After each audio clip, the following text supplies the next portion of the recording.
Hi friends, Krista here. Thanks for stopping by Books and Jams. Today I'm going to be wrapping up the books that I read in the second half of the month of June. I started out the month really strong with the Amazing Readathon. I did already talk about these and a couple other audiobooks that I don't have in print. So if you're interested in the books that I read in the first half of the month, I will link the video in the description where I talk about these books. So I have The Finders Keepers Library, Dead End in Norvelt, The Minuscule Mansion of Myra Malone, Tress of the Emerald Sea, and Last House on the Street. And I will not be talking about any of those today because I've already talked about them. But I do have a few others to talk about. These are the books that I read in the second half of the month, along with 2 audiobooks. I guess I'll just go from the top of the pile. So first off, we have The House at Tinford. And unfortunately, this book by Natasha Solomons, I DNF'd. I'm going to keep it on my shelves. However, usually with a DNF, I get rid of it. But I think this was just a timing issue. This is one of my 12 books to read in 2024. Actually, you know what? No, I am going to get rid of it. I was bored reading this book. I could not get into it. I do think partly that was my mood. I tried to read this when I was in New York, and I was just busy with things going on with my brother's memorial service and then getting ready to go to Nicaragua. It's possible that this was just poor timing. I also, though, I'm not sure that this is going to be the book for me. And I have so many other books I really do want to read that if I come across it again in the future, I can pick it up from the library or whatever. But I DNF'd it.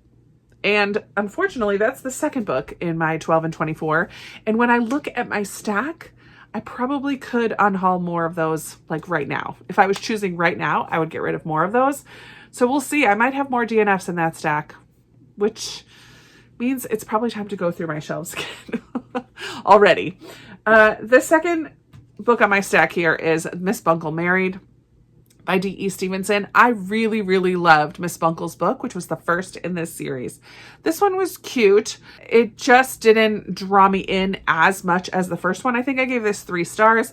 I think by the second half, I was more into it than the first half, but follows Miss Buncle again, who in the first book becomes a new novelist. And now she's married, and she and her husband end up moving to a new village. And it's just about them getting situated and making new friends and some of the new characters in their new place where they live. And it's some quirky people, quirky situations. Again, very cute. However, it just didn't draw me in as much as the first one. So 3 stars. There are 4 books in this quartet, and I've heard that the 4th one is also very good. So maybe I just need to kind of get through 2 and 3 in order to read 4. I think it's lovely. Just a little bit slow paced, not very much happens. It's more just about these characters and their new place to live. And it is just quirky and comical at times, which is fun to have that kind of a read every now and then. I did pick up Daddy Longlegs. This is a classic epistolary novel where a young girl who grew up in an orphanage ends up getting a benefactor who pays for her to go to college. And the stipulation is that once a month she needs to write him a letter. So this is only a one-sided conversation from our girl Judy to her benefactor, who she names Daddy Longlegs because she kind of sees a shadow of him very early on, and he just looks long and gangly. And we follow her adventures through 4 years of college, and it's sweet. I don't think it left a big impression on me.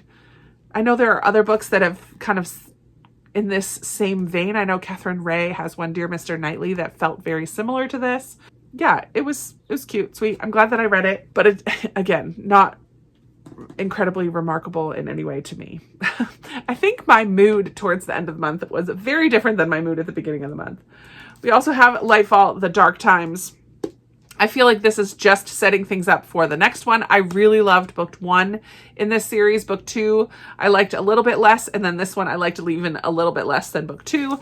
But I do feel like it was a good setup for book 4. This is a graphic novel, and we follow B and a Galdurian, I forget his name, Cad, and they are going on this quest to figure out what is happening to the light in this world. And there's some evil characters and different things, but this one was a little bit slower paced. The art style is still lovely. I really do like the art in here.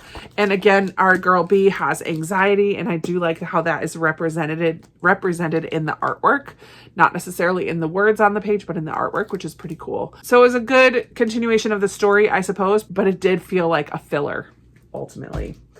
The last book that I read in print, or that I have in print, is Independence by Chitra Banerjee Divakaruni.